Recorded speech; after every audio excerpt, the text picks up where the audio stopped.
Cari maklumat dan berita politik yang bebas, kupasan yang tepat, panas.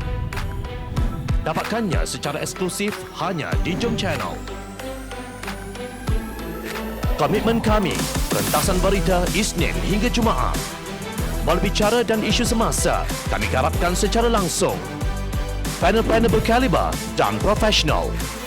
Interaktif, pandangan anda kami raikan.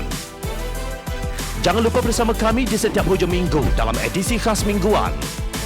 Jom Channel, moving forward, sharing a new experience.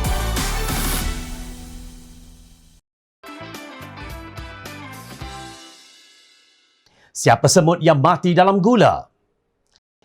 Terima kasih kepada Presiden PAS Datuk Seri Abdul Hadi Awang kerana menggunakan istilah yang tepat untuk politikus Ruai Bildah yang kini menguasai pentadbiran negara kita.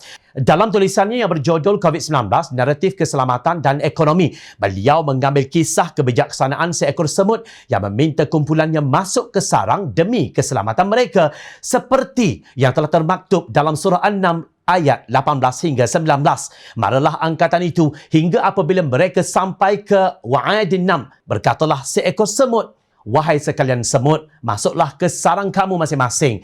Jangan Sulaiman dan tenteranya memijak serta membinasakan kamu, sedang mereka tidak menyedari. Maka tersenyumlah Nabi Sulaiman mendengar kata-kata semut itu dan berdoa dengan berkata, wahai Tuhanku, ilhamkanlah daku supaya tetap bersyukur akan nikmat-Mu yang Engkau kurniakan kepadaku dan kepada ibu bapaku, dan supaya aku tetap mengerjakan amal soleh dan Engkau redai, dan masukkanlah daku dengan limpah rahmat-Mu dalam kumpulan hamba-hamba-Mu yang soleh.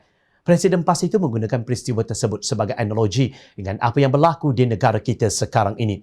Raja Semut meletakkan agenda keselamatan menjadi keutamaan kepada rakyatnya daripada mendahului peluang untuk mendapatkan makanan yang akan datang bertaburan, kata Hadi. Beliau merujuk kepada senarai keutamaan iaitu perkara yang wajib dijaga iaitu daruriyah yang diterbitkan oleh para ulama mengikut susunannya yang didahului oleh agama, diikuti oleh nyawa, akal, keturunan, maruah dan akhir sekali harta. Susunan ini membezakan antara Islam dengan teori ciptaan manusia yang melahirkan pelbagai ideologi.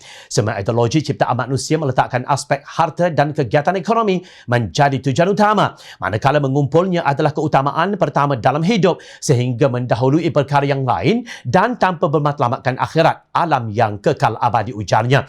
Beliau berhujah bahawa ekonomi berada dalam senarai yang terakhir. Hal ini demikian kerana Islam berkonsepkan tujuan manusia diciptakan untuk menunaikan ibadah, melaksanakan khilafah dan memakmurkan bumi dengan amanah yang menjadi bekalan dunia dan akhirat.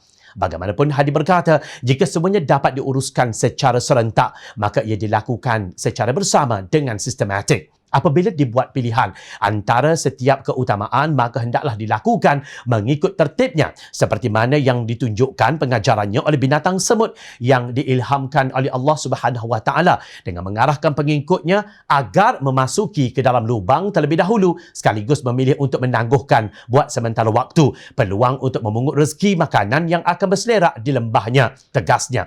Tinggi sungguh pujian Hadi terhadap dasar dan langkah kerajaan tebuk atap dalam tadbir urus negara, umpama semut yang amat teliti dan teratur dalam mengurus kehidupan komunitinya. Walaupun adanya pelbagai bentuk sekatan, namun kerajaan tidak mematikan aktiviti kelangsungan hidup dengan cara yang terkawal. Hanya mereka yang kerjanya mencari kesalahan dan kelemahan sahaja memungut senarai sekatan tanpa peduli akan keperluan untuk kegiatan berjalan di lapangan rakyat. Namun begitu, ramai juga semut yang mati dalam gula dan ada juga manusia yang seperti itu. Binatang tupai dan kera memilih buah-buahan yang baik, namun ada manusia yang mencari buah-buahan yang buruk untuk dijual. Sangat malang kalau ada orang yang terus tertipu membelinya dan terpengaruh dengannya, katanya. Pada masa yang sama, Hadi menggunakan ayat tersebut untuk mencemuh pihak yang berbeza pandangan sebagai semut yang mati dalam gula, malah umpama manusia yang perangannya lebih buruk daripada tupai dan kera. Memandangkan Presiden UMNO Datuk Seri Ahmad Zahid Hamidi telah menarik sokongan UMNO kepada Tan Sri Muhyiddin Yassin dan mendesak beliau meletakkan jawatan, dipercayai UMNO lah ibarat semut yang enggan mengikut arahan ketuanya iaitu Perikatan Nasional. Bagaimanapun dasar dan strategi kerajaan Perikatan Nasional sekarang yang cacar marba sehingga kes COVID-19 mencanak naik kepada 5 angka langsung tidak disamakan dengan langkah Ketua Semut yang diceritakan dalam Al-Quran itu. Malah ia sama dengan tindakan Mursyidul Ampas Datuk Hashim Jassin yang menggunakan kisah burung hudhud demi mensucikan Menteri Perusahaan Peladangan dan Komoditi Malaysia Datuk Dr. Muhammad Khairudin Aman Razali atau At-Takiri setelah beliau melanggar kuarantin Kendiri selama 14 hari setelah pulang dari lawatan ke Turki. Berhentilah menunggang agama.